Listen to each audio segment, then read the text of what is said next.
you are gonna see some cool ass shit. Yeah, you don't want two Flavor Flays. Heart transplants, brain surgeries. I've seen it all. Dude, that's fucking dope. Walk up and just get it, whatever it is. Yeah, brother. I'm trying not to laugh, bro, but Josh is fucking killing me. Guess what Navy SEALs do, motherfucker? They communicate and they're on the same fucking page. Whoa.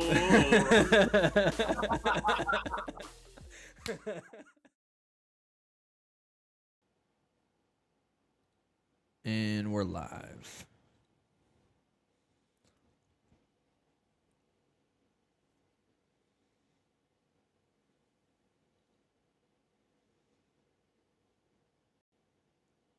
Oh, hold on.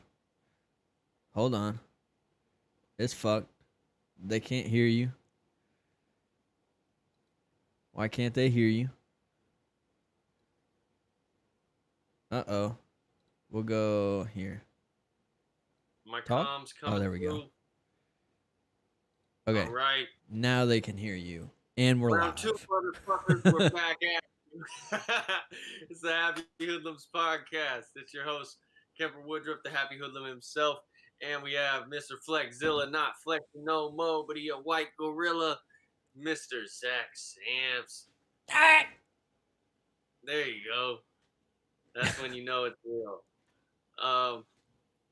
I guess just to come in hot, one of the things that's a topic that I've been realizing as I go through kind of my daily practices and restructuring things to figure out how to be an optimal father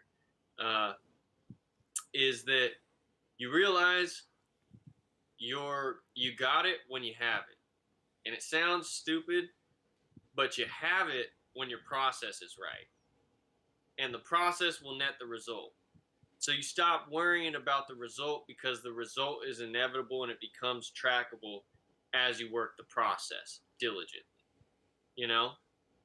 And so I'm falling in love with systems and creating very, very high level systems in my life that take me from my day running me to me running my day.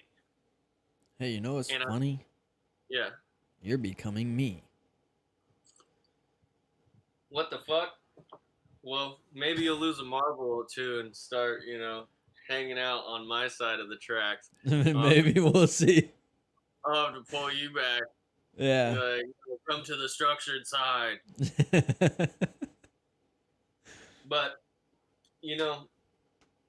I truly think that that's where that stoic philosophy meets enthusiasm. Okay. When you truly fall in love with that process. And what it looks like for each person is not as radically different as we think. If we kind of deduce it to how they feel as the outcome and what they overcome based on their input. And I've been kind of just looking at it in my life as like the past 2 weeks, I was like, oh, lots of, figuring out of things, new realities sink in and you have to adapt to those really quickly. And the faster that you can do it without having that huge dip, especially in confidence, is a testament to how well your systems before the adversity or before the change, comes. And that's a good way to test where you're at so far with your current systems, right? Then you kind of overhaul it to integrate and overcome the challenges that are before you. And it's kind of like making sense to me of that whole phrase, trust the process. Because for a long time, I had ultra high enthusiasm, which I mistook for confidence. And I think that's what a lot of people have when they're functioning on emotional reasoning. And then they don't build a system to express that and to work through those moments when that high of enthusiasm fades, you know? And that's when people talk about like going to a dark place or something, right?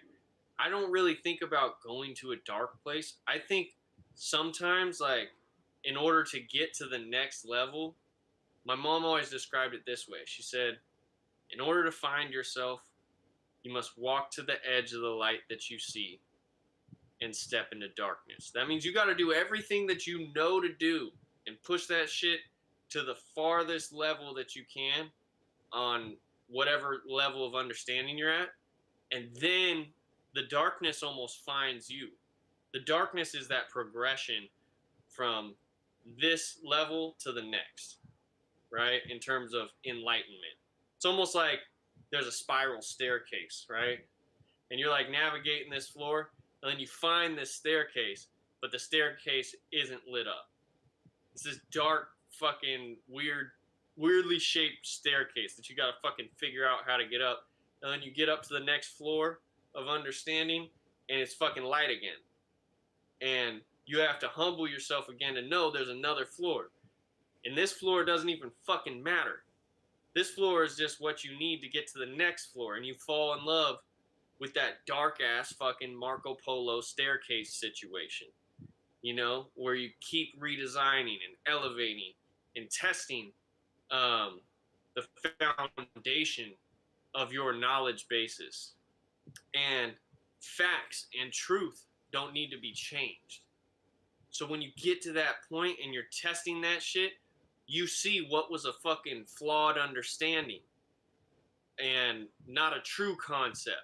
Something that wasn't pure, something that was diluted and could be swayed to convince you of something that was convenient for you to believe about your situation, you know? And that's those limiting beliefs that people are talking about. It's not really fucking true, you know? And that truth will set you free because it'll cut through that shit and you realize, all right, that's a weight, you know? I'm looking at that the wrong way. And then you progress. That's the end of that rant. See what you got. Jordan Peterson has a like an interesting thought about like kind of like being a good person, and he says something to the effect of, you can't be a good person without knowing the evil you're capable of. And then he expands on that and is like, a good person is not somebody who is incapable of doing bad things. You're just not doing, like, that's someone who's just like a human being. But a good person is someone who is capable but controls that monster inside of them. That's a good person. So like a person who knows exactly what it takes to do bad things but doesn't is a good person. Right? And I kind of agree with that, because it's like, if you know how to break somebody's neck but you aren't breaking necks in a fight, you're kind of a good person. Right? You're not trying to kill people. Or if you just know how to fucking kill people and you don't kill people. Right? So I think that, where are you going with this? I was trying to figure out a way to go with it, but it's just what popped in my head with what you were saying. Okay. There was another thing in my head that I was trying to remember, but I forgot as I went on that small little tangent. I don't know, man. I think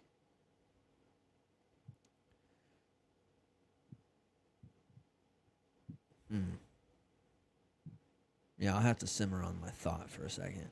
I don't know how to verbalize it.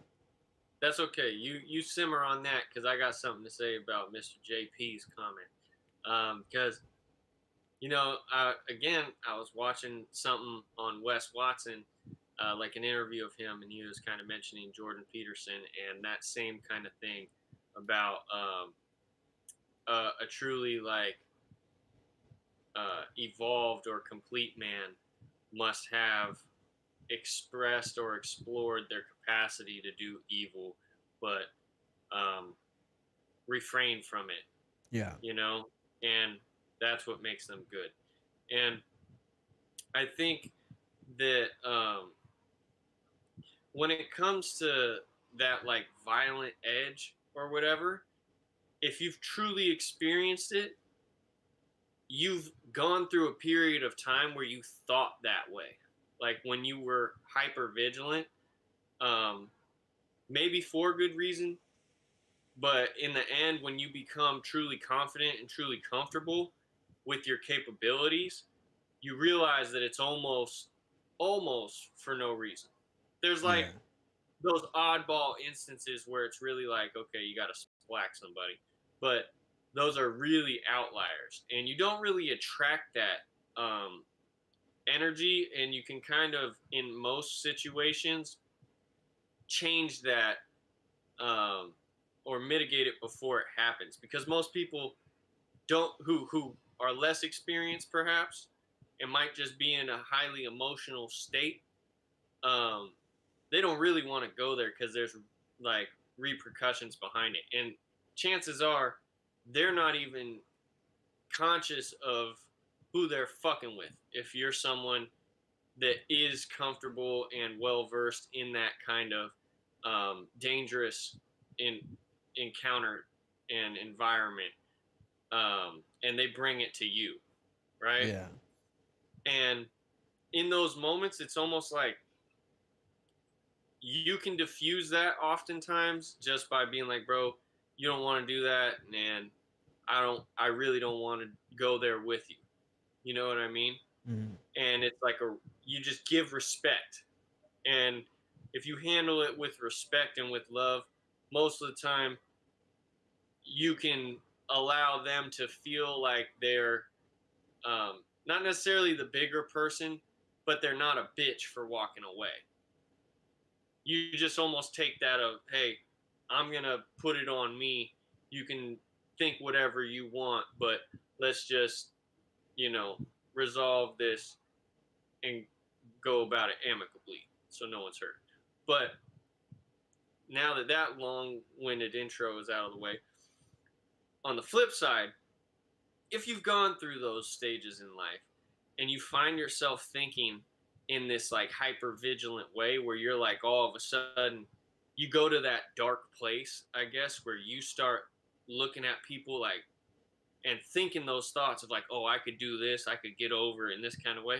You're at a really low frequency and you just want to spank and slap the shit out of yourself for even going there. You know what I mean? It's almost like different from refraining, because there's a level of like understanding if you've been in bad situations and encountered truly like malicious people, that it's like there's a remorselessness to how you'll deal with somebody if you have to go there, and you'll do it almost like in the moment. I'll fucking be so into it that it won't even fucking matter. But afterwards, you know that you're gonna be like, that shit. Like, I wish I didn't have to do that. Yeah.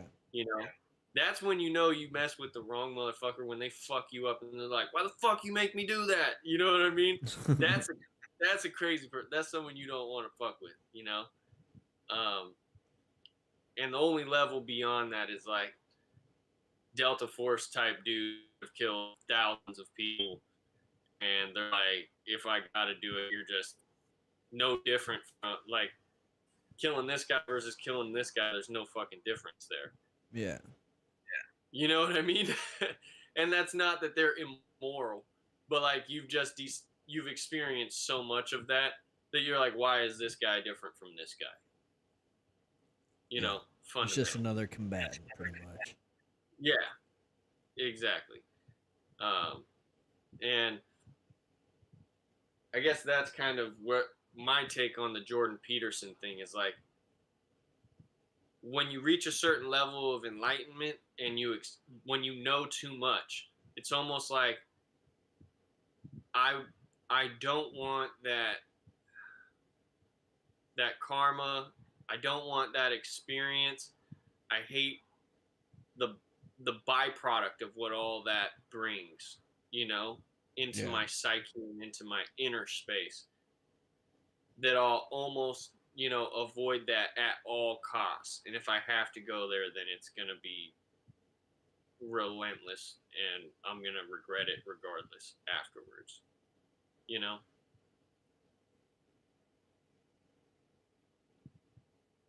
Which is weird because I kind of got it in a weird way, you know? It wasn't like I was someone that was like in prison. It was like when I was fighting people, because I got into like a ton of fights when I was younger. Um, it started with me handling problems with violence that might not have been necessary, but I thought I was standing up for the right thing, you know? Mm-hmm. I was like a bully to bullies. Like I wanted to fight bullies when I was little, right? Yeah. Um, and people were like, "You can't solve your problems that way," but I was like, "It seems to fucking solve most problems." Um, but I kept getting in trouble, you know. And then my mom would get mad at me. My dad didn't really care so much.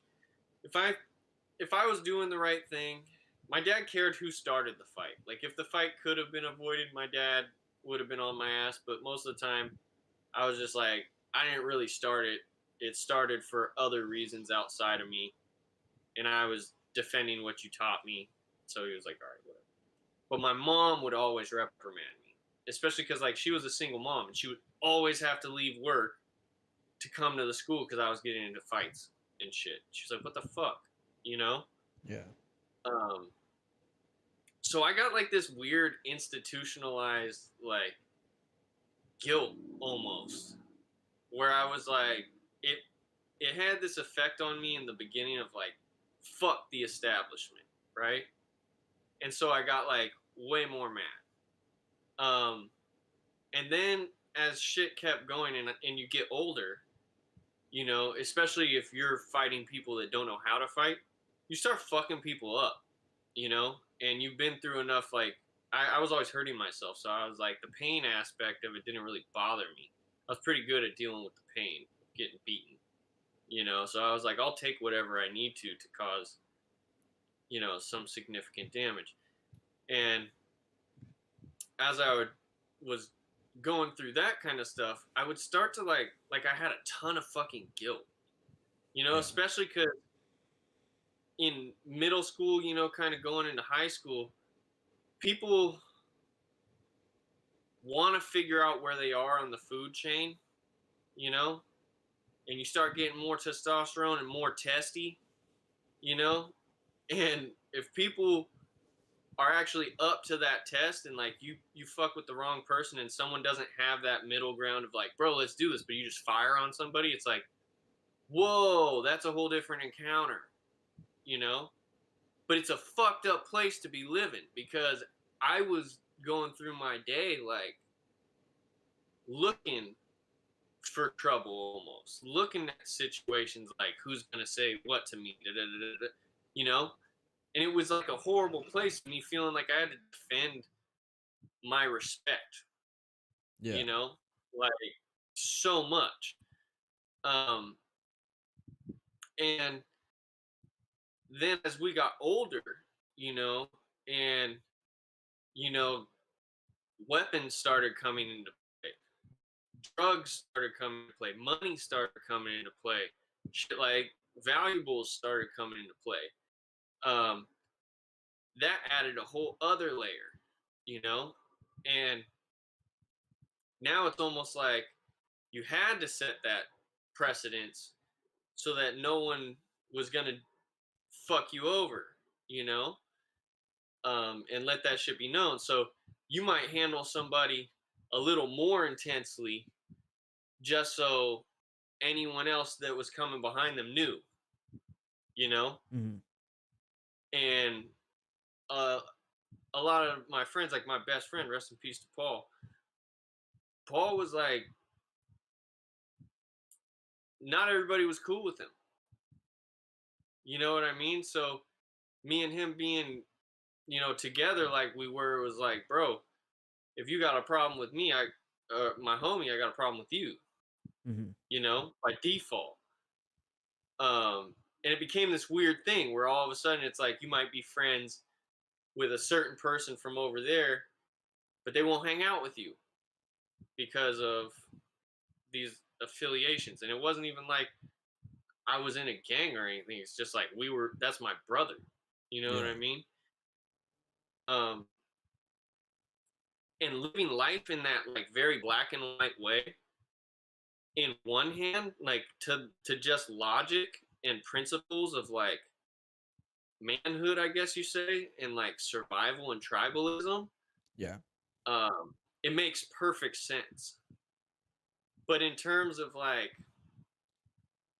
the impact it takes on your heart and soul, you know, and emotion to live in this black and white way of judging people who are inherently flawed, you know, and most of them inexperienced to that kind of thing, you know, so they might react in a way with a little bit of like naivety, however the fuck you say that shit. Naivete or yeah. Yeah, naivete. I like that. That's almost Yeah. French. So, yeah, you know, naivete. You know, like step to you with that Or bullshit, and like, ignorance. Ignorance is yeah, and another you're like, good one. ignorance is a good one. I don't want to slap the shit out of you for being ignorant, Yeah. you know, because you realize at the same time that would be a reflection of my ignorance, knowing that you don't know what's going on Yeah. or about to happen, right? And so, uh, I guess these are like that's like the progression, you could say.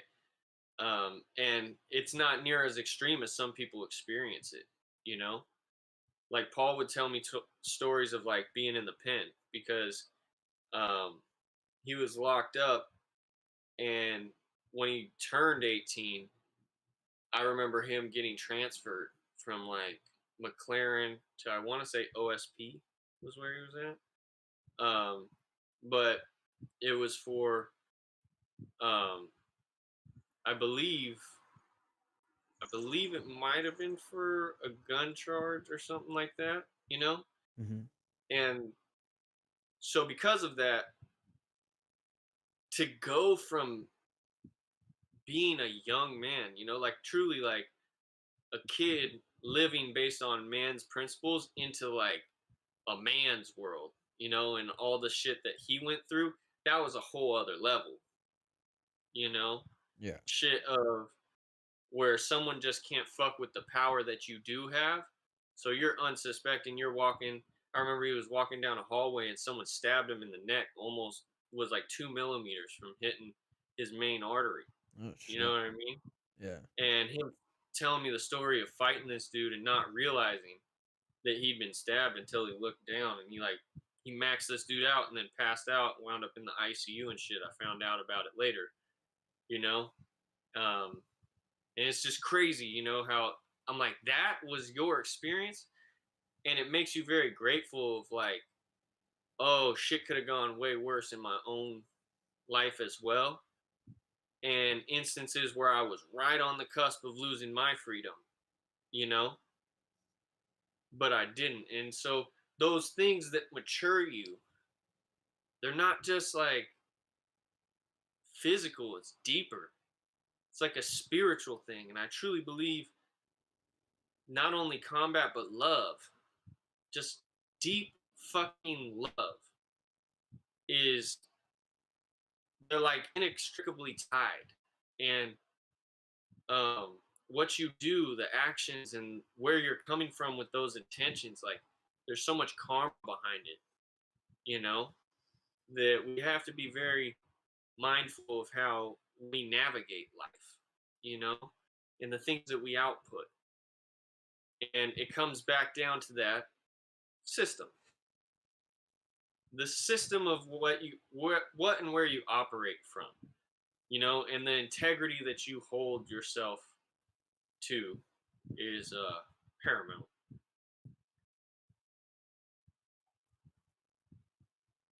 So some people just don't have systems to keep their fucking emotions in check, you know? A lot of people just don't understand their emotions, and that's probably the biggest problem. right? I feel like too many people have unhealthy ways of keeping their emotions in check, i.e., not expressing them in healthy ways or not allowing them to feel at all. So some people shut them away and then eventually become a fucking nuclear bomb, and then that Mm. cycle continues to repeat. And so if like this was a video that I watched today. There was this, I want to say she was probably a lawyer. I don't know. Um but she was in the criminal justice system of in some regard. But she was talking to a group of so okay. One, she was a black lawyer. She was talking to a group of young black people. And she was talking to them, and what she's seen as a reoccurring problem in terms of how that demographic um, deals with the repercussions of going to prison, right? And Mm. so she talks about how a lot of them are like, I'm not gonna take that disrespect. I'll take the time and shit like that. Like they'll be like, I gotta hold my like. It's a whole respect thing, and rather than her point was kind of like, because you can't suppress your ego for a minute to like look at this and realize that this is not a good thing that's happening, and then figure out how to go about it rather than pretending or continuing to be that hard individual, and just softening up a little bit for that moment to try and make it a better situation for yourself is a little bit different. And so like one of the first people that she said she ever locked up, which I'm assuming she was a judge or some kind of like prosecutor. Um but she said the dude, it was like an assault charge, 1 year in prison, or he was to do parole, community service, and anger management for a year, right? And the dude was like, fuck it, give me a year, rather than just being like swallowing the ego and doing these other things that are going to be emotionally healthy for you, but you'd rather do this. And so I think the biggest thing that we should be pushing on people in general is how to effectively maneuver your emotions and suppress your ego when it's time to do that. Because ego comes in a lot of ways, even in ways that you may not completely realize. And even in small situations like fucking board games and shit, right? And Mm. the ego is a fucking hard thing to maneuver. But when you start learning about it, learning how your reaction to a lot of things is going to be based on your ego and how you see the world and yourself, and how well you can feel, experience, and um, understand your emotions. Mm-hmm. I think also just when you're around, um, first and foremost, poverty and the way that like poor thinking, Yeah. not so much necessarily money, but poor thinking, um, because when certain things seem, I don't want to say like a normal rite of passage, but like a lot of people experiencing something, and which I guess could be said to be normal. Um, but the way that they conduct themselves because they think they don't have opportunity, they don't value freedom, and when you don't value freedom, you'll give it away, Yeah. you know? And that was one thing. We still got to get Mike Lightfoot, Papa Bear, got to get him on here, because one of the things that he used to tell me is like if someone can make you angry, they have power over you, so you just gave away your power, you know? Miyamoto Musashi has a quote like that. Basically, it's Yeah. like if your enemy can make you angry, they are your master. Yeah. Yeah. And that was one of the things that he told me at a young age, and it took me so long to to understand that. I swear to God, it took me like until earlier this year or like last year for me to really take another step of relinquishing my anger. And I guess people can get proud about being an angry or aggressive person for no reason, because they I don't well, not for no reason, but they might get results out of it, you know, with Yeah. most people until they meet the wrong fucking situation. And you get so used to handling things in a way where most people will just move out of the way until you find someone that's like, nah, Yeah. that Well, I ain't mean, that about kind that. of goes back to like what we were saying earlier, what we were talking about before the podcast, where there are some people who will act like badasses, but it comes off bitchy, and then they'll run into a real badass and get completely G checked pretty much. Yeah. And it's weird because I've said it before. If you've actually like spent time in a violent environment, you get this sense, like a true sixth sense about you that's heightened as to who is the real deal and who isn't. And it's not something that you even fucking need words for. Yeah. Like There's you like can just sense the fucking predator, you that's like know? kind of like how con artists are able to find con artists faster, or people who have been around a lot of con artists or bullshitters or liars and shit like that, or cheats.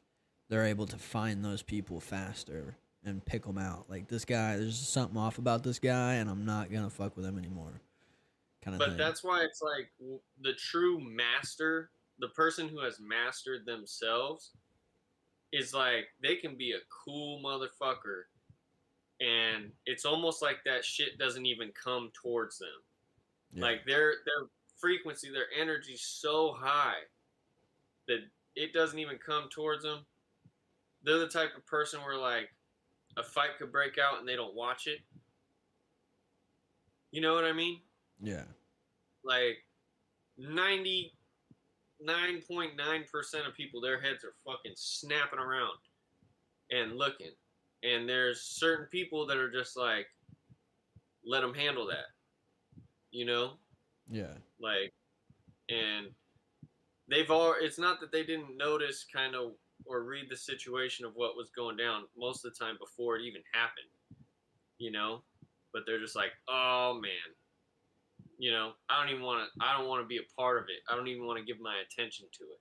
Yeah. You know, I'm not going to attach my energy source to that by focusing on it. You know, they keep that space inside themselves removed from it and clear. You know, and I think that's why they say, like, in a lot of books, in terms of losing your ego, you become the observer.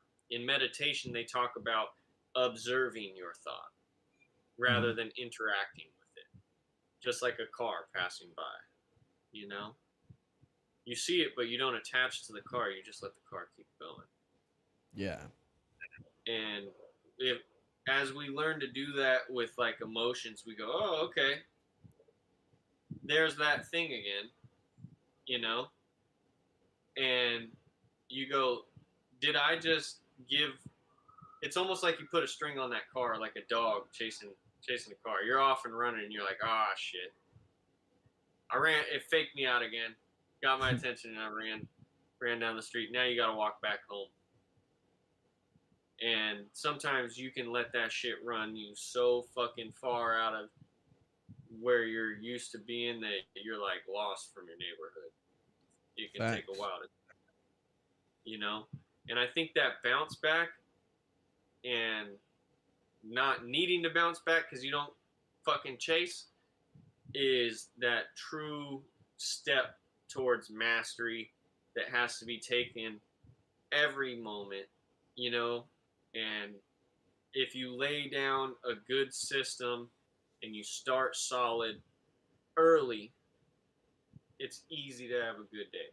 Like the best way to have a good day is to start it before you're smack dab in the middle of a bad day and trying to recover. You know, Yeah. really hard to have a bad day when before you even left your house, you're grateful for today. You know, you're already off. You've already done things that make you feel accomplished.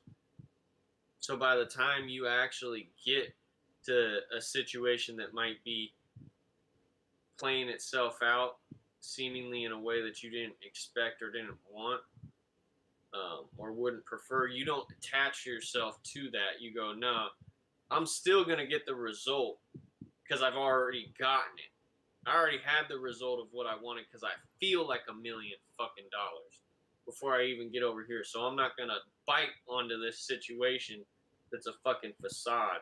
It isn't a loss. I already won, you know? So push that to the side. I already won. I'm over here, you know? And you just stay there in a like frequency of success. Everything that you do is to make yourself more successful, you know? Yeah. And that's a high bar, but that's where the bar should be.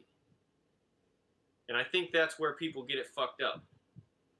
They can try and bring that bar down here and reason their way and you know, convince themselves that a subpar performance is okay and that you're going to get just as good a result, but it's a fucking lie.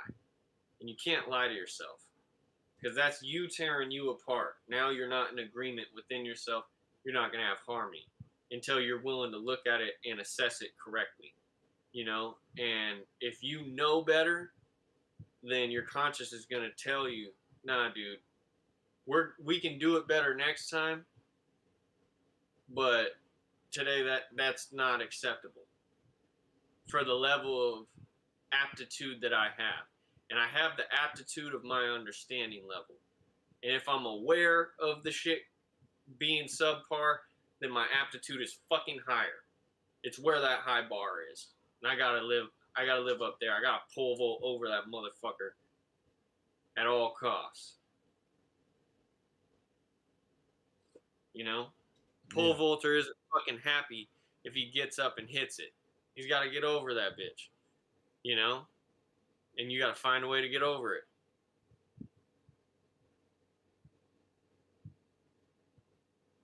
I actually think that was a solid fucking analogy right there. That was pretty cool. You gotta pat yourself on the back sometimes, player. Like, shit, that made sense to me. That was so good I'm buying it myself on my TD Jake shit.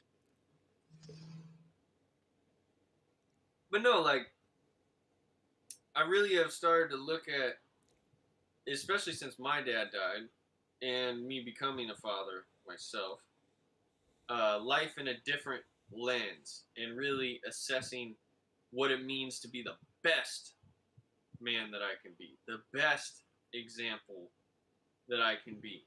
Even shit like clutter in my room right now.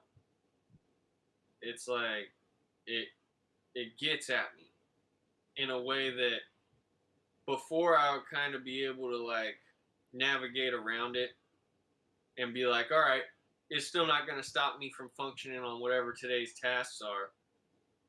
But what if God had a different task for you to do? Like, are you really ready to capitalize when you have that $1 million idea if you're surrounded by fucking bullshit tasks that are menial? Yeah. That's like one thing I love about your setup. Every time that we see the podcast turned on, your shit is impeccably clean.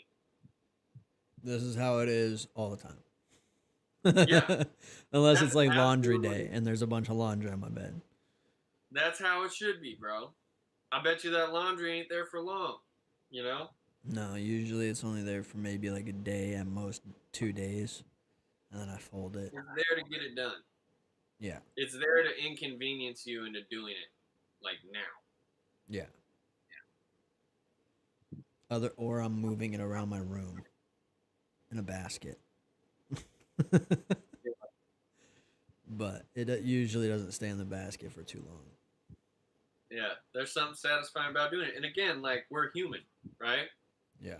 But if you hold yourself to those higher standards, bro, and really seek to live up to it, because I look at things like the way my dad handled stuff. My dad was one of those guys that was like, I have to have it organized.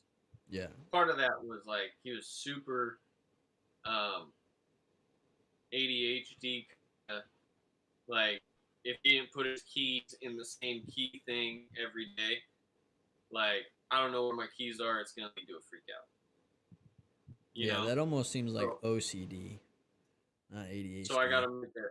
But yeah. Nah, it's more like you get in the middle of doing something and you have them on you and you're thinking about it and you just set it somewhere and you don't even realize that you set it somewhere and you're off to the next task. Mm, That's some ADHD shit, yeah. you know? And it's discipline that allowed him to overcome the sporadic nature that he had, Yeah. you know? And some people are like that.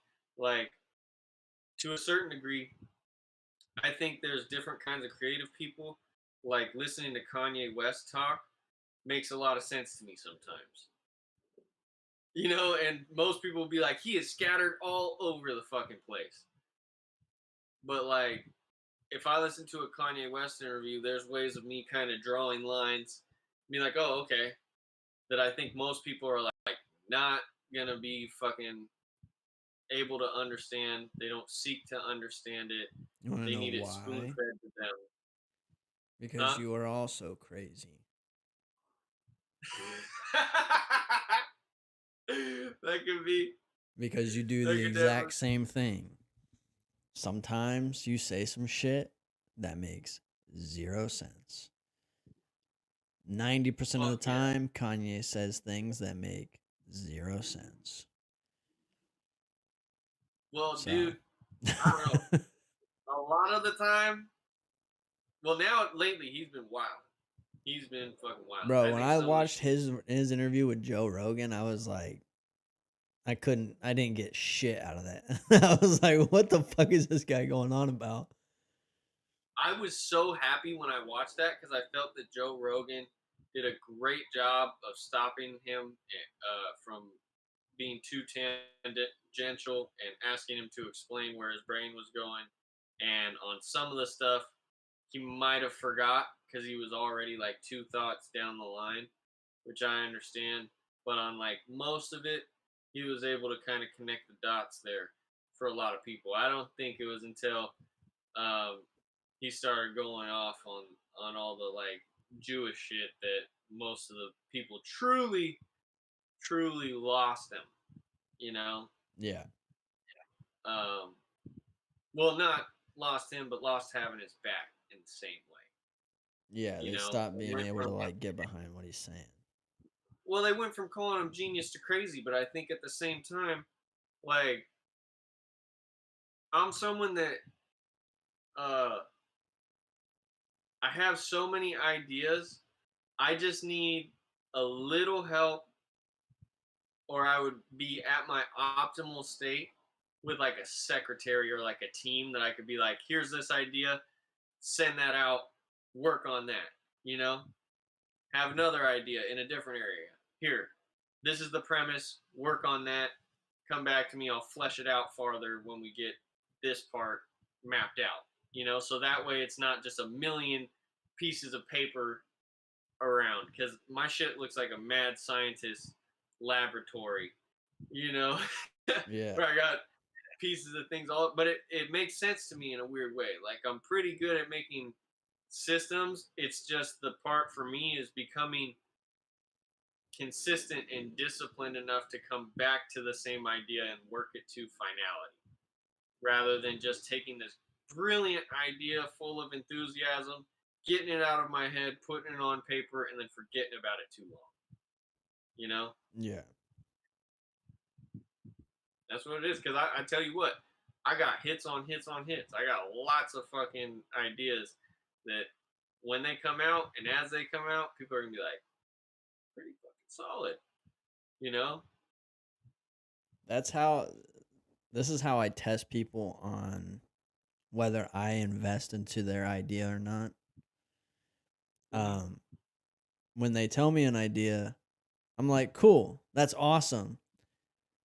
And then if they never put in any work into it again, or Yeah, they're not invested. they never hit me up about it again, I may ask them about Yeah. it once or twice. Like, hey, dude, how's this going? And if they don't make any progress, I'm like, "Huh," and I don't ever talk to them about it again. Yeah, if they're And not I've done that invested with enough. you so many times. Oh, I fucking get it. That's All the okay. time. Look, I'm real enough. I'll stand on whatever the fuck, like, because you gotta accept the the strengths that you have and the talents that you have, and again, it comes back to like creating systems. Interestingly enough, I half-assed so many systems for so long because I was convinced that the genius of my talent would be met with an opportunity it was not deserving of, you know? And now it's just like, okay, I have so many fucking ideas written down that it's like I need to focus on what I need to focus on right now, get my foundation under me and expand gradually and put in that work gradually and consistently. And in time they'll come to life. The ones that were good enough and that I spent enough time thinking on, ruminating on, that I wrote out clearly enough for me to actually follow the map, you know? Yeah. And I think about it sometimes like not all the ideas that you have are for you to finish. I think you're meant to have a team. I think we're meant to have a collaborative universe and that we're all connected. That's why you can have a good idea and then someone else has it, and produces something very similar in a very short amount of time, Yeah. you know? And so because I believe in like collective consciousness and infinite knowledge and wisdom, I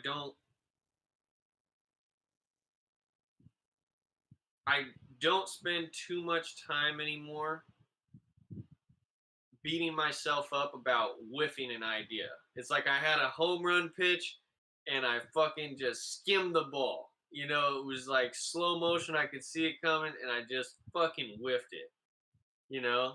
So I don't spend all this time looking back at that shit because I know another pitch is going to come. And it's okay. I just got to keep playing the game and get better at the game and focus on that. But I think we're really supposed to have teams around us. We're supposed to create a community. It doesn't necessarily need to be um, like talented people, Hmm. but like minded it should be. Sometimes it can be seem drastically different, but if you look at their intention, you know, they Yeah. should have the same positive intentions, you know, and seeking to be a part of something greater than themselves and to make the best of shit. And as long as you got that and they're solid motherfuckers and they're like that all the time and willing to put the work in, then you'll go far. And right now, we've been an army of two for a long ass time, but we're on episode 87, motherfuckers. 87. And a lot of shit has happened. And I'm happy. I'm happy that we're still here. I'm excited for what's to come and how we revamp this and redesign it and where Happy Hoodlums, especially the podcast, is taken over the next years, Yeah. because uh, there's certain business people that won't get into business until someone's like failed in a venture or two. Yeah. And when they do that, they've acquired enough knowledge and enough wisdom from those failures to be partnered with someone because they know where they failed, you know, Yeah. and they create a structure to insulate that and have the foundation that covers them and support that covers them. There's an unmatched knowledge that comes with failure. And so Mm, I think it's like even in the gym, right? You push your body like to genuine failure. Like you can't do another rep type shit. Even on like an easy work, like easy movement, like push-ups, right? Mm-hmm. Your average gym bro could probably bust out like 20 push-ups. But if you make them fail at push-ups in 10 reps because you're making them go really slow and pause at the bottom, or maybe you put plates underneath their hands, you're going to teach them how to really do a fucking push-up and not just fucking push their body around. And so that level of failing on different things, the small things, even when they're easy things, but you make them harder, you can learn a lot from that shit. Yo, learning to suffer gracefully is a skill. Like, because I swear that's what people talk about, like going to that dark place. And in that state, I can't get down with that fucking phraseology. I can dig deep waters, like how Joe Rogan says you go out into like the deep waters. Yeah. But where it's like you're floundering, you're fucking treading water and you're starting to go down. How do you talk to yourself in that moment? Because some people, they can say like they get headstrong and they're like, bitch, you're gonna do this, but that's not really where I tend to go to. I found that I navigate that better almost by not letting the pain be what it is, but not being like, oh God, I can't do it. I'll just do one more, like I'll do another. I'll do it. I don't even go there. I just go, back to my breath. I observe it. I'm like, that's just a sensation. And I ask for, it's almost like I seek and I find, because I'm seeking more strength from God, from people that I know, that I love, that have passed away. And if I just breathe, it's almost like they take over, and they lift me one more time. Yeah. And that faith can take you far. There is a point where you're going to fail out, just in being partly physical. But I just think you get farther rather than like suffering worse. I cannot wait until I live in a place where I don't have to have ghetto ass motherfucking cars driving sounding like a lawnmower and a fucking half. Dude, wake me up in the middle of the night. I want to fucking punch him in the side of the head. That's one of those things where like you wake up fucking mad instantly when you hear a fucking, or some dude with a shitty ass bike with an engine on it going down the street, and you're like, dude, it's so loud. Yeah. I want to clap your ears right now, you fucking dickhead. You couldn't have gone there during the day. I think there's people, going back to your gym conversation, stay on topic. Okay, sorry. No, you're fine. I think there is, and I drew this line while you were talking. I think most people tap into emotions that they often do not experience or have not experienced the majority of their life, or aren't allowed to experience while they're in the gym. And so growing up, the majority of your life was in this like high stress situations. And so now the place that you go to when things are struggling isn't a deep or air quote dark place. It's a place that you never really got to be growing up.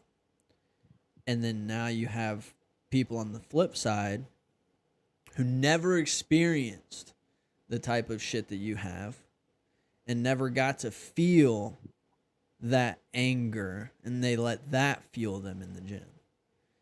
And so I think that's what people are tapping into. They're tapping into unknown emotions that weren't very built into their lives, and they use that as the fuel. Like you allow happiness to be your fuel because anger was your fuel for so long. And I think it's the flip side for people who haven't experienced shit like that.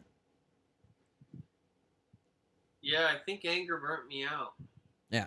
It burns me out. It doesn't lift me up, you know? And I think there's a time for it. For sure. I think when I truly get angry, um, I'm not in control. Yeah. When I'm like, the way that I would put it is like, if somebody truly scared me, I would really be trying to harm that person. Yeah. You know, and I actually noticed that on a shroom trip with you. I realized because I thought that, like, when we were walking around the reservoir, there were like they wound up being teenage boys. Yeah. But you know, you can't tell that from really far out, especially when all the shit's fucking moving around. And Yeah, when you're on psychedelic. fucking mushrooms. Yeah, I was real fucking high. They were kicking in hardcore, bro. And I had this like anxiety because, and I think it's almost like a social anxiety Yeah. that was really something that I learned like when I was younger. You know, like say like you're walking and there's who's gonna move for the other people, right? Yeah. Like feeling like you got punked out in a way. And as we're walking, I could It's the feel ego. like the attention of these like young dudes on us. And I was out in front in particular, and one of the dudes looked close enough from a distance to someone that I had beef with back in the day.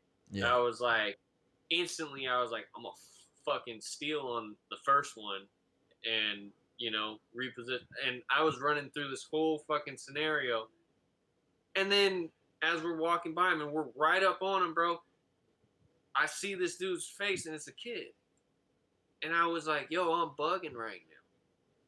Yeah. You know, and it made me again observe how I react under a certain situation.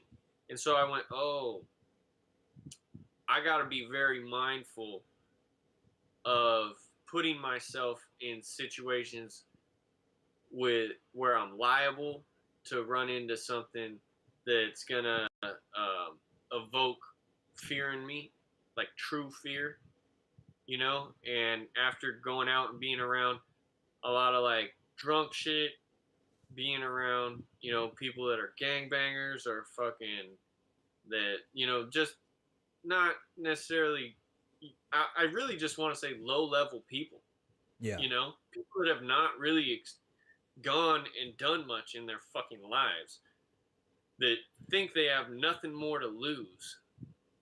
Or they have, yeah, they're liabilities, you know?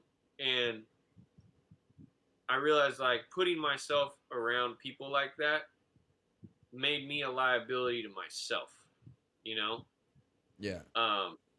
And I learned that a long time ago in another way too, that I think young men and women will learn it in a different way.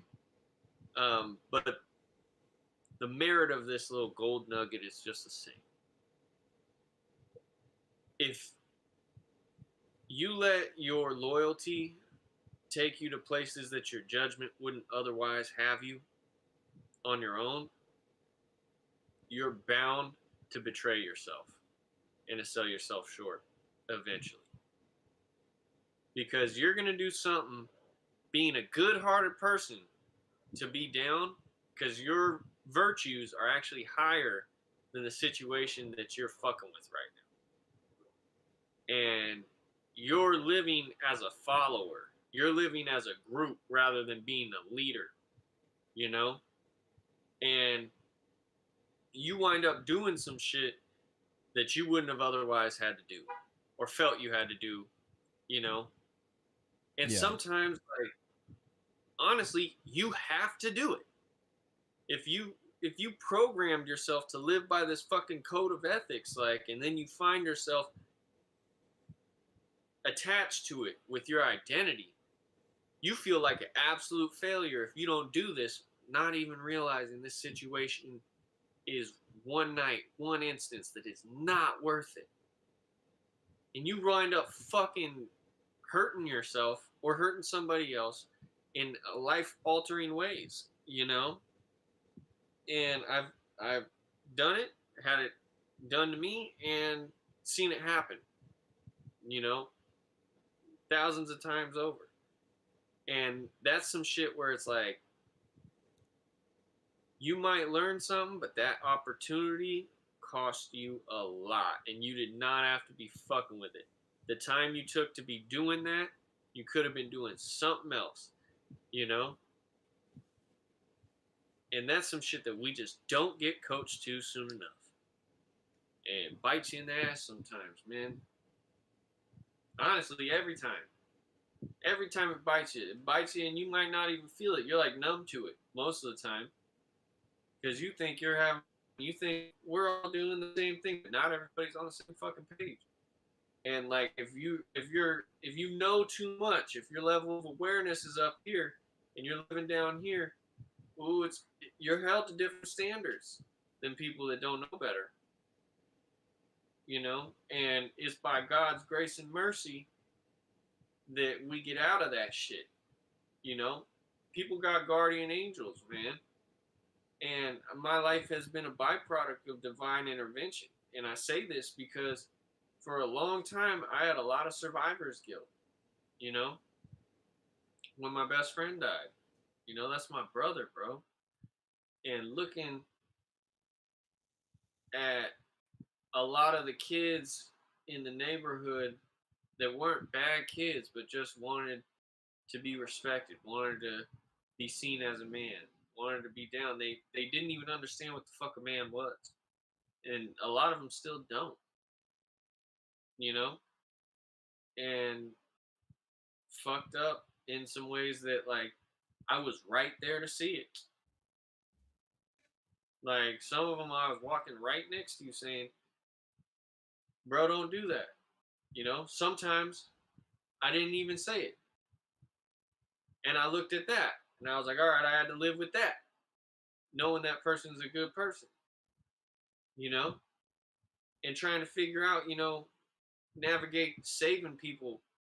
Because I've always had like a God complex, a savior complex, you know, and I feel like God let me observe this shit and get the best of the worst situations that were available to me. You know, like I still had to take my licks to learn what I had to learn, you know, for myself. But I also got to observe a lot of other people, you know, and how that shit progressed and not get touched in the same ways when I was rolling the same fucking dice, you know? And I'm very thankful. I'm very, very thankful. And more than that, I'm fucking blessed, bro. God's put favor on my life, you know? And I think everybody gets just what they need. And it's on us to step up and get over that fucking bar, that high ass bar every day.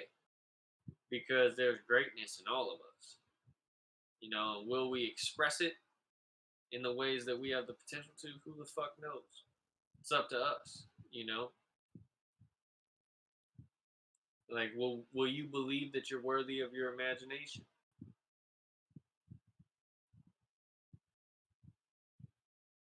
That's some real shit. Would you believe that God gave you your imagination? That your imagination is your power to create? And that you truly can create whatever you can envision?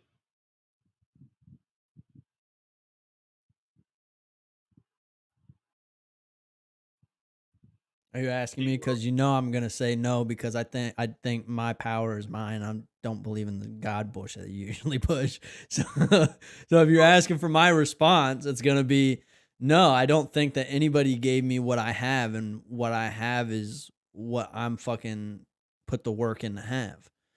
I don't give anybody credit for what the fuck I've done. Fuck that. And I've told you this so many times. I will not give credit to somebody else for what I've done. I'll be like, oh, hey, they influenced something. Like my dad fucking was the reason I got into fucking video production classes. But everything else since then was me. Hey, Jesus thought it not blasphemy to call himself equal to God. What that really means is like, it isn't blasphemous for man to see himself as equal. I don't see myself as equal. I just think that I am who the Hey, fuck I am. I don't we need a creator to fucking be here.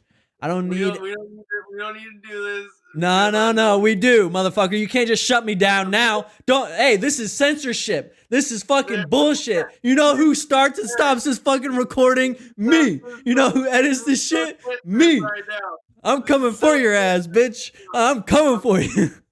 Oh man, I'm looking out for the viewers. Oh, you're looking out for the viewers?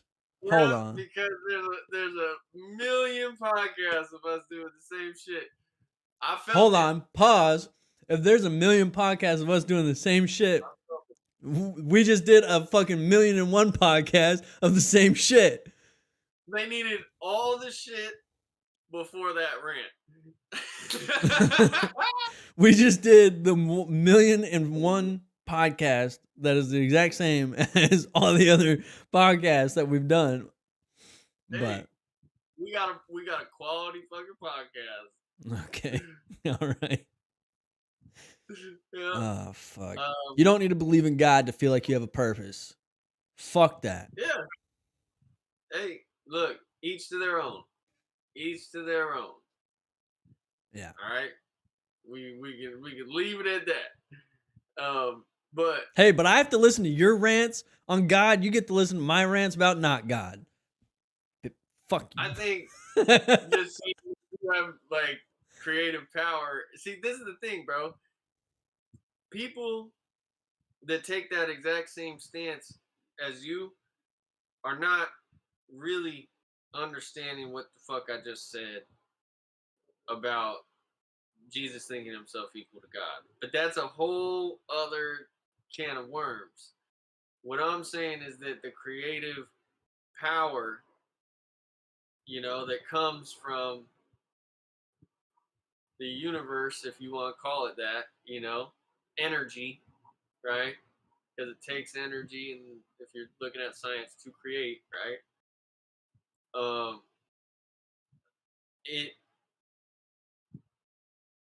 It's yours to create with and to dictate, and that matter will conform to your consciousness, and that your world will be as you are, and that level of expression and what you're actually manifesting will look different, but on a fundamental level, we're all doing the same thing, more or less.